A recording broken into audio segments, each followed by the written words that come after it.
سعد زغلول قال ما فيش فايدة. بس والله العظيم أنا عايز أفهم، هو قانون كرة القدم مش واحد وبتطبقه الحكام كلها؟ ولا كل حكم بيطبق قانون على مزاجه؟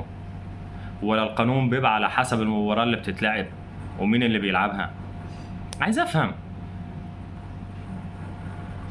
احنا دلوقتي بقينا قاعدين بنتفرج على اي مباراة مستنيين الحكم، الكرة دي فاول ولا مش فاول، والكرة دي فيها انذار ولا فيها طرد، وهيرجع للفار ولا مش هيرجع، الكرة دي فيها بلن ولا ما فيهاش، فيها انذار ولا فيها طرد، هيرجع للفار ولا مش هيرجع. بقينا شغالين مستنيين الحكم قراره ايه في كل مخالفة. يعني عايز افهم عبد العزيز السيد، والله العظيم انا عايز افهم عبد العزيز السيد ده في حوار ليه مع شوبير في مباراة الاهلي والزمالك، علق على الكرة اللي جت دبل كيك جابها الزمالك جون، قال لك ان الكرة دي فاول. طب انت راجل كنت بره بتتفرج على المباراة، وده تقديرك انت، هل وانت بتحكم مباراة للزمالك وسيراميكا هيبقى نفس تقديرك بره الملعب زي جوه الملعب؟ ده في مباراة سيراميكا حسام عبد المجيد ومعاها القندوسي وكرة مشتركة، وحسام عبد المجيد اخر لاعب مدافع مفيش حد تاني بعده، اشترك معاه القندوسي وخطف منه الكرة وزجها وسابها بخطوتين، راح شاد وراح موقعه، راح جاي راح حاسب انذار وفاول. الفار بيقول له تعالى شوف الكرة دي ما تستاهلش انذار، دي عايزه طرد. راح للفار وقعد بتاع 3 دقايق في نقاش بينه وما بين ايه غرفة الفار وحكام الفار. جابوا له الصورة ان ده اخر مدافع ومفيش حد تاني مدافع، والكرة مع القندوسي هيبقى انفراد هو والجون، دي فيها طرد. ده قانونا اللي احنا عارفينه ان هي طرد. رجع وأيد ان هو انذار. طب ده تحت انهي قانون؟ هو انت لما بتحكم غير لما بتبقى قاعد متفرج؟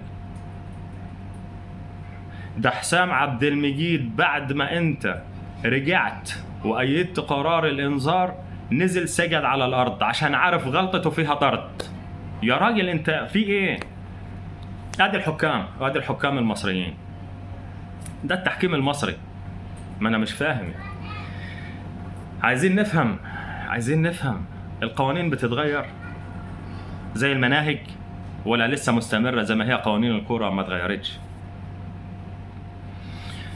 يعني الحال اللي احنا وصلنا له مع الحكام المصريين بيجي عجب العجب. ما سعد زغلول قالها ما فيش فايدة.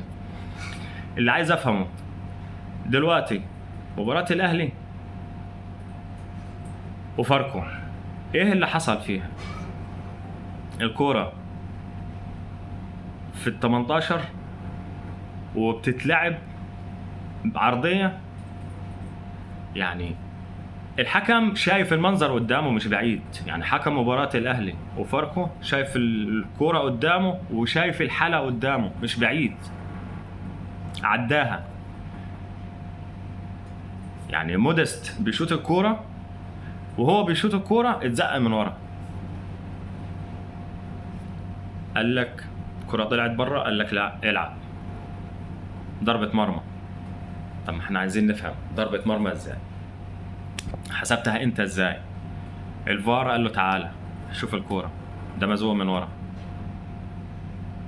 شافها مرة واثنين وثلاثة ومن كذا زاوية، رجع حسبها.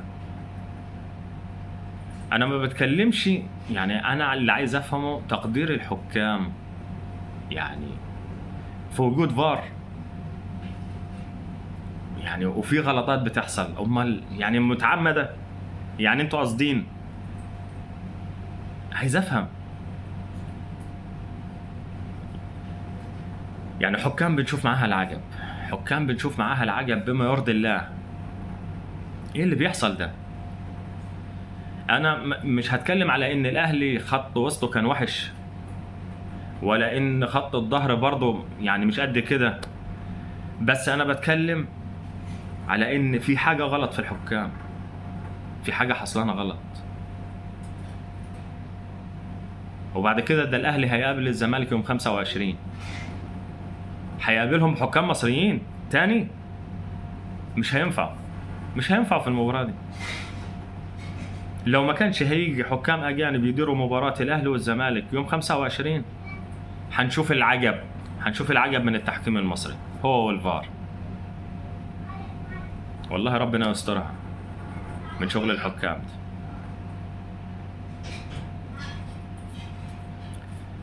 سلام.